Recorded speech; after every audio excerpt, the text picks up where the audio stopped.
For Madison homes, solar panels aren't your only option for capturing the sun's energy. SunVault Roofing, based right here in Dane County, installs solar shingles. So not your conventional panel, but solar technology built directly into the roof itself. It's designed to blend in visually, and it's the perfect option for homeowners already thinking about getting a new roof. Y'all get the most out of that old roof. See what solar shingles look like on real Madison homes today at sunvaultroofing.com. This is CityCast Madison. I'm Bianca Martin, and here's what Madison's talking about. Today, March, welcome home. Good to see you. It's time for our monthly guide where we tell you the best things to do and eat each month. There's tons of shenanigans, comedy, basketball, and feminism to get into for March. And same as last year, we're thinking about the Ides of March. That will be our theme. Joining me for this guide is our executive producer, Haley Sperling. Hey, Haley. Hi, Bianca. You got me with the comedy, but I'm here for the feminism. That's what keeps us here, right? And We're here with our newsletter editor, Rob Thomas. Hey, Rob. Hey, Bianca. Well, so we're kind of excited. We're taking this idea to talk about the Ides of March. We are going to start this guide with our theme, and it's either embracing the Ides of March or trying to stave them away. As a reminder, that historical reference was about March 15th, the historic, infamous moment in 44 BC when Roman dictator Julius Caesar was assassinated by senators.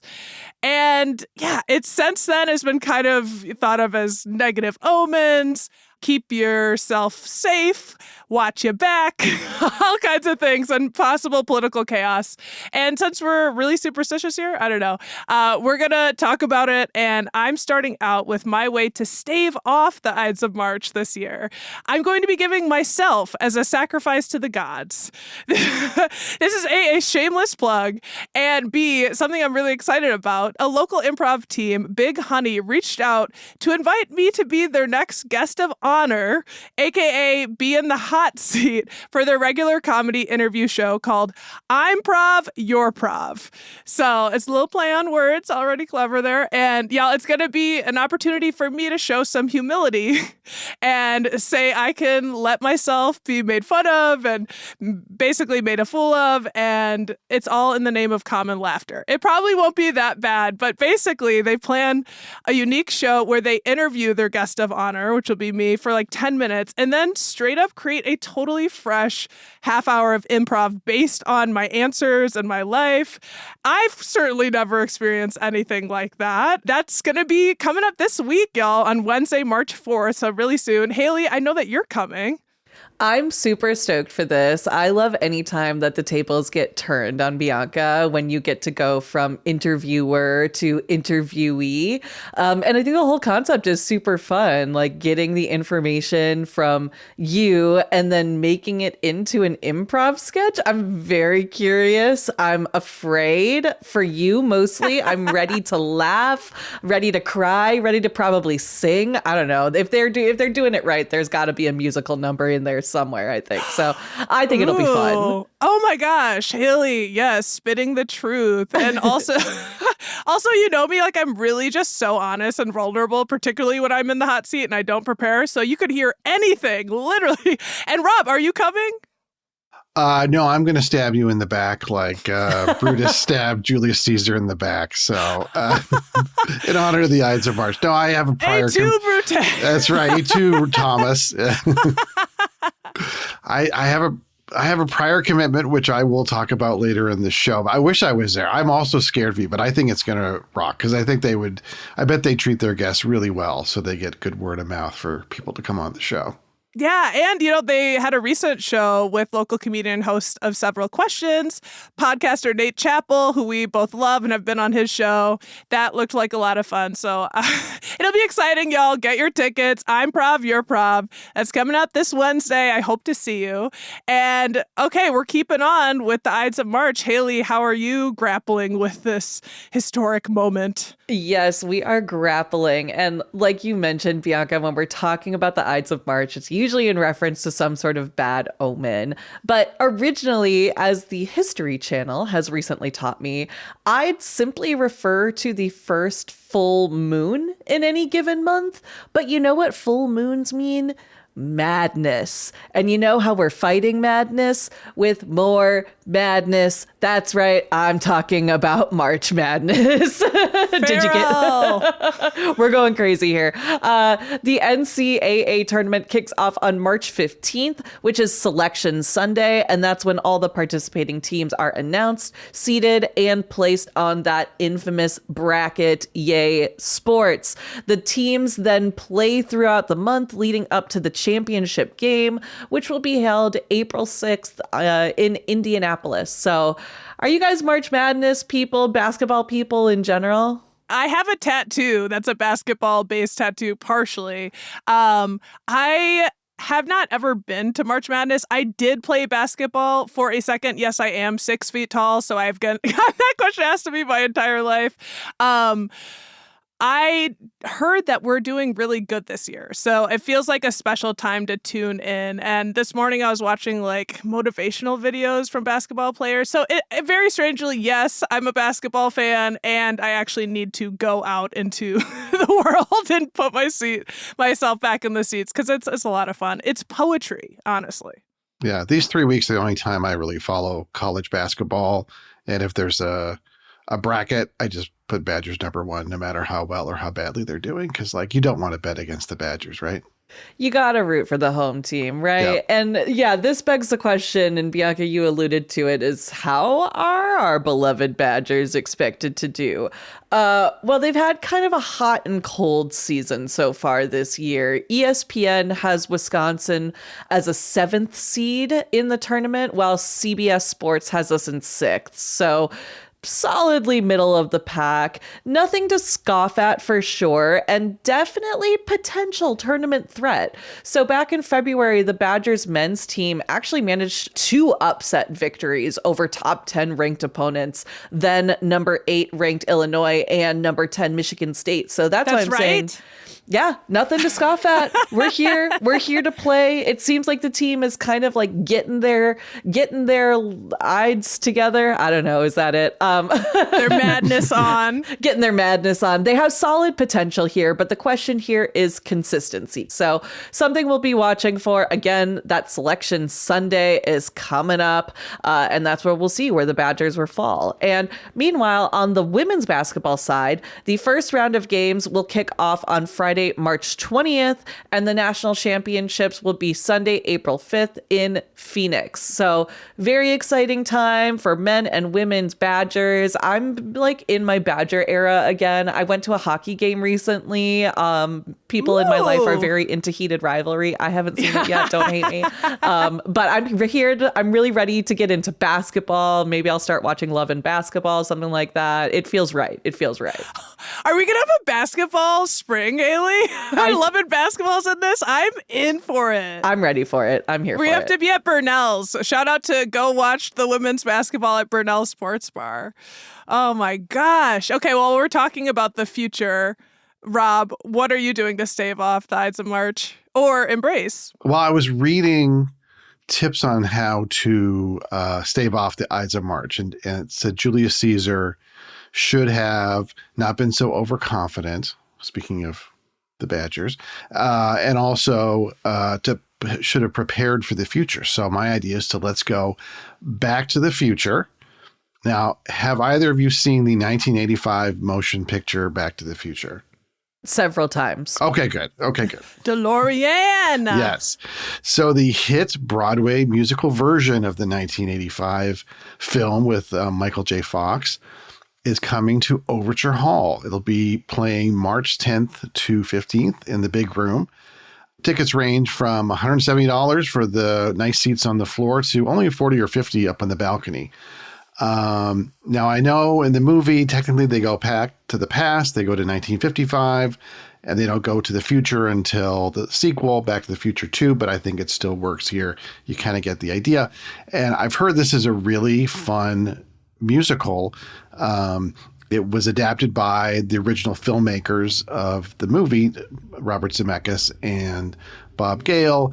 It has all the songs from the movie, the Huey Lewis songs, Johnny Be Good, along with some new songs. And I guess they really go big on visual effects, including having a working DeLorean on stage during the show. So I'm excited. I think it's going to be a really fun spring musical to see. I'm so excited for this as a musical specifically. I think that's going to be so, so fun. And I don't know. I don't know. I'm thinking Bianca on the stage again, musical vibes. I don't know. Get her up there. Sing to the future. Yeah, I feel like the stage effects will be really exciting and interesting. Rob, you're going to that, so you're going to have to tell us how it is, or I'm going to have to figure out a way to get in there. Yeah, for sure. And yeah, so I think we've done at least some decent work on trying to get you either safe from the Ides of March or just embracing it because you're ready for anything.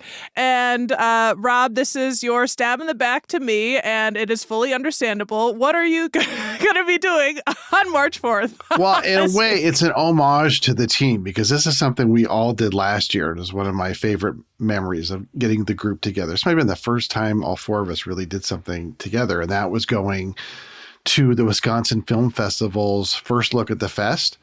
The Wisconsin Film Festival is a sponsor of CityCast Madison, but if you know me, you know I was into the film festival way before they spent any money with us, so I'm a big fan. Oh, gee. Way before it was cool. This is where they unveil the schedule for the Wisconsin Film Festival, and it's kind of like an exclusive event. This year it's going to be March 4th, 7 p.m. at Flick's Brew House at Easttown Mall. And a $50 ticket will get you some free food and drink, an early copy of the festival guide before anybody else gets it, before anybody else sees it on Thursday.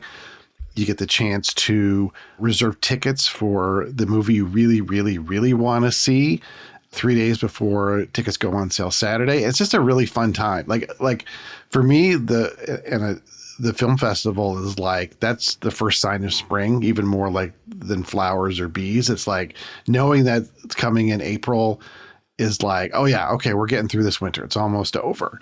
And it was so fun. I thought going to the first look with you guys last year, we went, and in the theater they show trailers of a lot of the movies that are going to be part of the festival, and like that got me really excited to actually see like, oh, that's what that movie is going to be like, in a way that if you see the description on the page, it might not get a sense of it. So I think that's really going to be fun. Again, the tickets go on sale Saturday, and the film festival is April 9th to 16th. And I will be thinking of you, Bianca, the whole time, I swear. I have to be present, so I won't be thinking about you. But Honest. And you're so right. That was such a blast. Like, if these two wonderful events run at the same time, would totally be going to the first look. And just recommend folks actually go back and listen to our conversation from last year. It's a great homage to the film fest and why people go. A lot of stuff, the films are different, but we're also going to have a conversation and hear about the movies. So you guys will get that this year as well. And I want to shout out that the Madison Public Library does screening. So while I can't make it to the first look, they do sort of a sneak peek events. And those are happening in March, one at Pinney Library, Sequoia Library, and there are other locations around Dane County libraries. So if you can't make it to that and it's more accessible to you, you can go check out what's coming at the library, which is awesome. I love that. I also just want to give a big +1 to the first look. It really did get me so hyped for the film festival, which is something that I know you two are both very into Madison's film community. That's true. I am not, but going to the film, the first look, really just made me feel like part of that community, and also got me really hyped up for the festival, got me really excited for all of the movies that were coming up. So I'm, again, going to be supporting Bianca. So sad to miss this one. Hate to pit two queens against each other. But this is a great pick and definitely recommend for folks. Oh, Queens on Queens on Queens. There's so many good things happening in March. And it's always that way. Doesn't it always feel like that? And there's a Queenie event coming up. Haley, what's your to-do? Yeah, absolutely. On March 14th from 4 to 10 p.m., Garver Feed Mill will be hosting Femstival, which is exactly what it sounds like. It is the annual food and arts festival that celebrates women and non-binary artists, makers, food vendors, and entrepreneurs. So really fun event. It is free to attend, but new this year, it's also a fundraiser for the YWCA and 9 to 5 Wisconsin, which is an organization that promotes racial and gender equality, which is a perfect way to celebrate Women's History Month, which, you guessed it, is March. So there's a lot going on here. Celebrate women. This festival is a super fun one if you're a fan like me of trinkets, great stationery, and food. You're going to have a great time. I'm curious, have either of you guys ever been to Femstival? I keep telling myself I'm going, and now that I hear that it's also a fundraiser for the YWCA, my favorite organization in Madison, I no holds bar, and 9 to 5 Wisconsin, such important groups, it makes me even more interested in going and feeling the power of Joan Jett and Cleopatra and everyone. Anyone. My daughters and I went, I think it was a couple years ago. It wasn't last year. And it's great. I mean, it's amazing how many different things they have for sale there. It truly is. Oh, yeah, absolutely. She's got the range. And that also leads me to my next fun question, which is if you guys had a stall at Femstival and you were selling something, food, trinkets, experiences, what would you be selling? I've said this one before, so maybe I just should start doing this, which is like I want to do tarot card readings. Yeah. And we're talking I like about that. the future. And I was thinking about the tarot cards for Ides of March, which is definitely the Tower and the Ten of Swords. So maybe a tarot reading booth. Well, technically, I should not be eligible for Femstival, but I would say my daughter is a great artist, and I would probably sell her work, including, I'm thinking of, she did a portrait, which is one of her favorite things, which is a can of Mountain Dew Baja Blast. And I think that would go pretty fast at the Femstival. That is iconic. I would absolutely snatch that up / am placing a hold on it right now. I love it. I feel like my stand would be something. I make a lot of friendship bracelets. I don't know if you guys know this about me, but I do a lot of like string work sometimes, just kind of as a fidget when I get bored. So I have an excess of friendship bracelets just kind of like lying around. So probably do something about that. Maybe a class, maybe something like that. I've also got a lot of minis around. I love minis. I like collecting them more though, so I don't think I'd be able to sell them. I've got my mini erasers and whatnot. It's a fun time.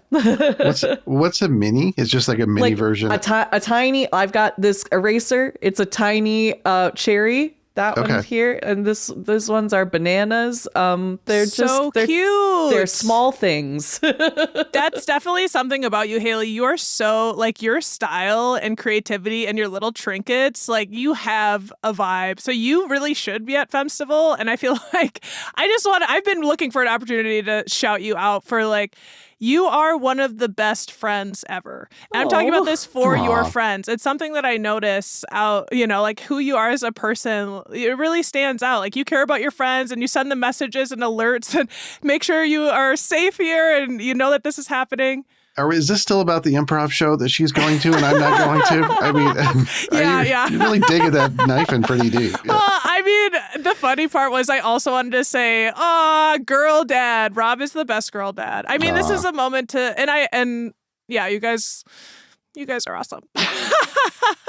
I'm being embarrassing, but no, truly, girl dad and great friend, great team here, and glad y'all are listening to the March Guide. And I hope you're ready for more things to do this March. We're going to get into more of the guide, but first, let's take a quick moment, y'all.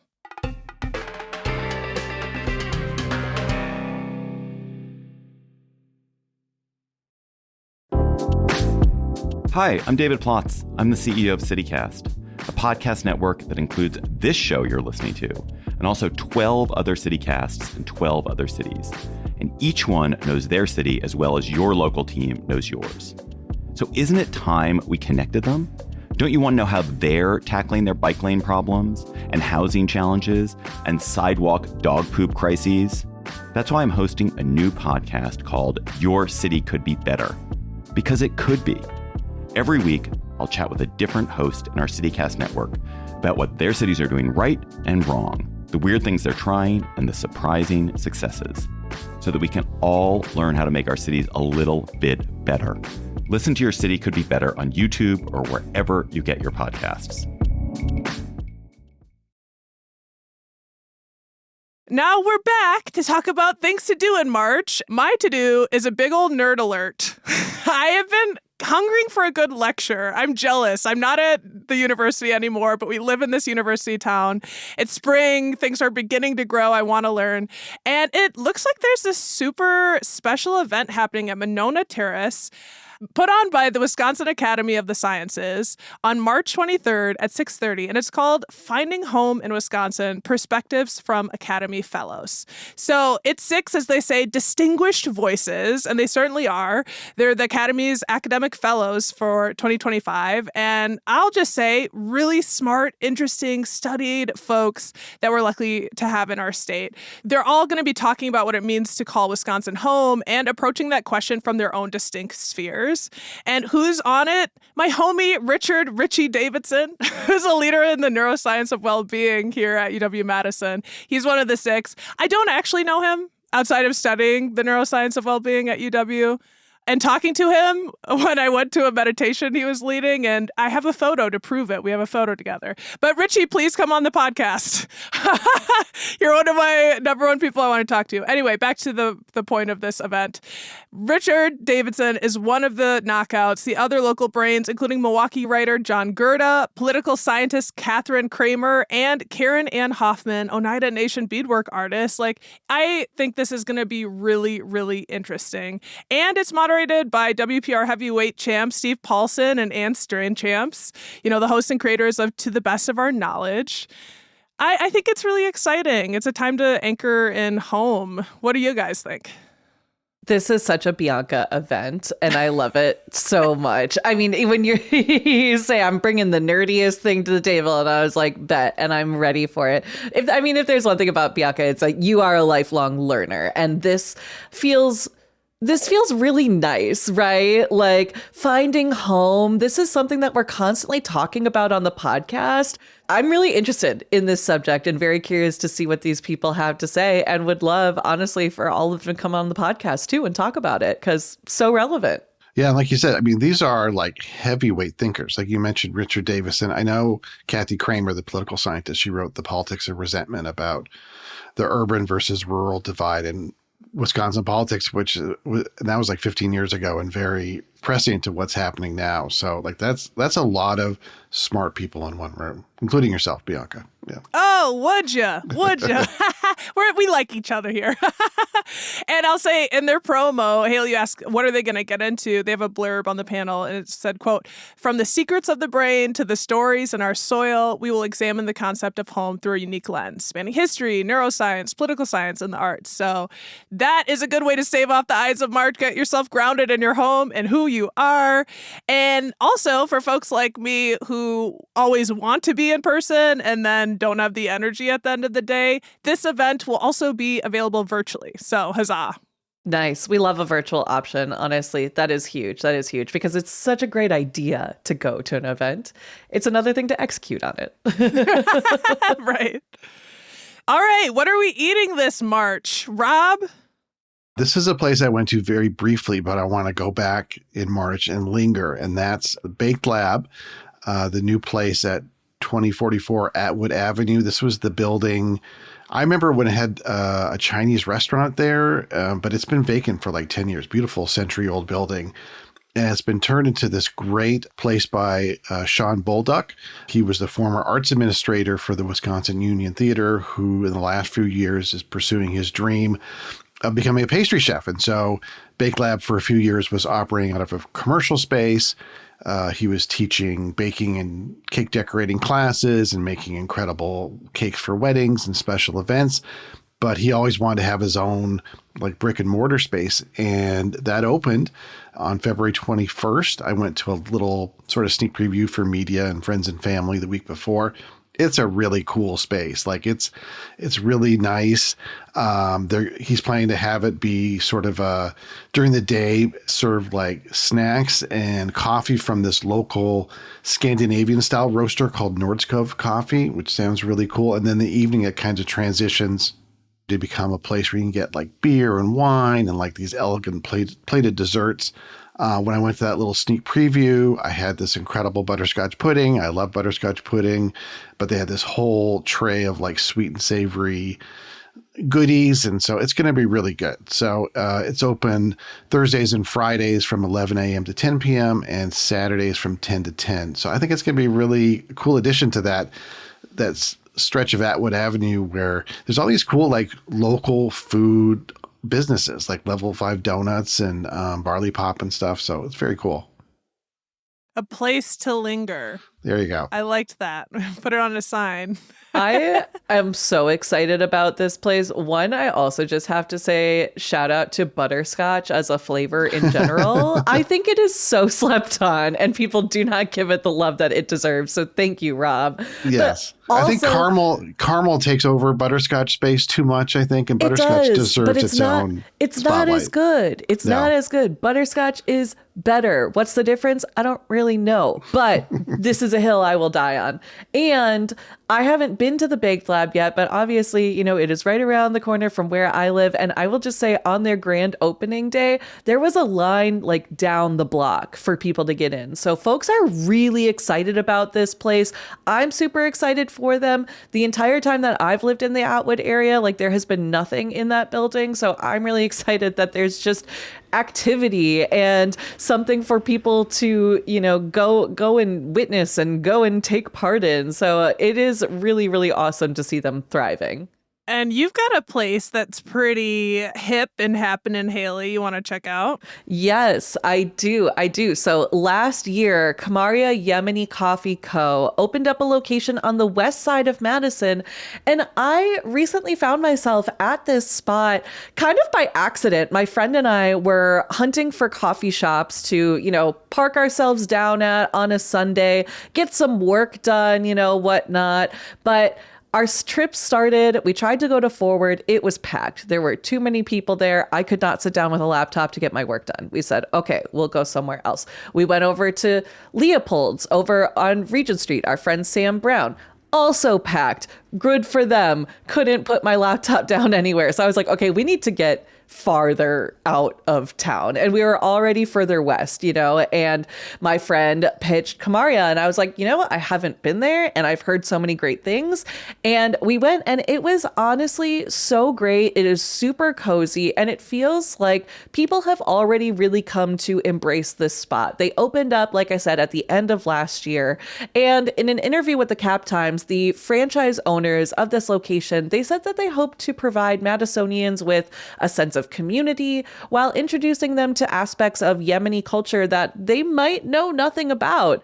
And, you know, from the food and drink offerings to the decor, this spot feels really authentic to itself, not really trying to pander to any one thing specifically, but really a great mix of, I think, like modern aesthetics and traditional aesthetics and just design elements. And it's really thoughtful in the way it's been put together. And again, according to the Cap Times, the shop has become a really welcoming and safe space for Madison's Muslim and Arab communities. I haven't tried it. I haven't gone in, but now I'm convinced. I think it came up in a conversation with Lindsay Christians, Cap Times editor on the show, and you're talking about it. I think that is definitely something folks should try this month. I heard they have some drinks that are sort of different spins on traditional flavors. Like they have a cardamom latte. And I saw somebody on Reddit asking where you could get a cardamom latte in Madison because the flavor reminded her of her brother. And there you go. There's a place you can go. Yeah. And Yeah. thinking heritage, like that's probably something that's been done for hundreds of Right. years, for a long time. Yeah. Yeah, it was super good. And the flavors, again, like they're melding the traditional with the fun stuff. You know, like the owner was saying, like, we've got your matchas and your lattes for the TikTokers, but we've also got, you know, cardamom and like turmeric spices and whatnot for folks who are just interested in trying something new. And yeah, the coffee that I had there was really good, had some great spices in it. And like I said, it kind of just a unique twist on my classic black iced coffee, which I usually go for. Something that I want to make sure that I eat/drink this month is Guinness. I'm just going to stick with the traditional here. Traditional to St. Paddy's Day, that is. I celebrate the little ancestry I have from the Emerald Isle, Ireland. I love you. But I recommend Guinness drinking this month for everyone because the NA Guinness is incredible. Have you guys had the NA Guinness? Oh yeah, many, many times. My friend and I, when we would do dry January, like that is what he always would get an NA Guinness because it just feels, one, it feels right, and two, it tastes good. Yeah, people swear by the NA Guinness, and I barely can tell the difference. Like, it genuinely tastes like the alcoholic drink. And some people are like, I don't like alcohol.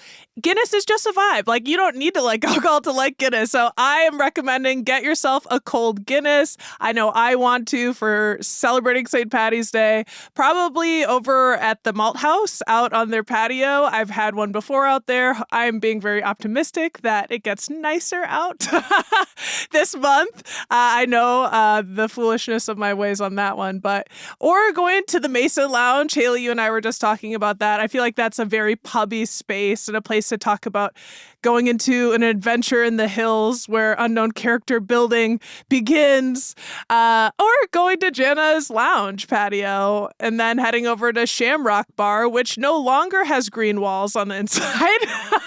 But I was here before when it truly was a green shamrocky place and a great place to have a Guinness. But yeah, I guess I'm kind of recommending a Guinness crawl for March. And it will be a crawl if we hit all these spots, right? And that is our March guide. Thank you guys so much for bringing the best recommendations. We're going to have a lot of fun this month, and I hope you listening will have fun as well with these picks. Haley Sperling, thanks so much. Thanks, Bianca. Happy March. And Rob Thomas, how dare you? I'm so sorry.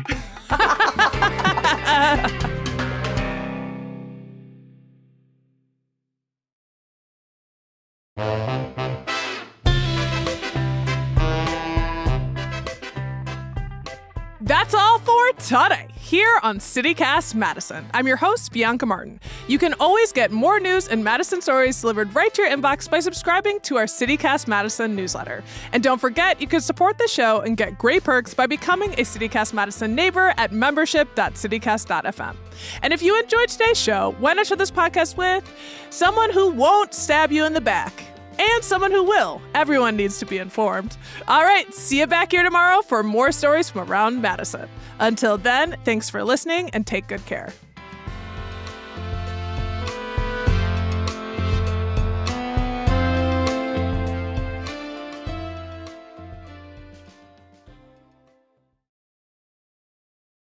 I should end every episode like that way.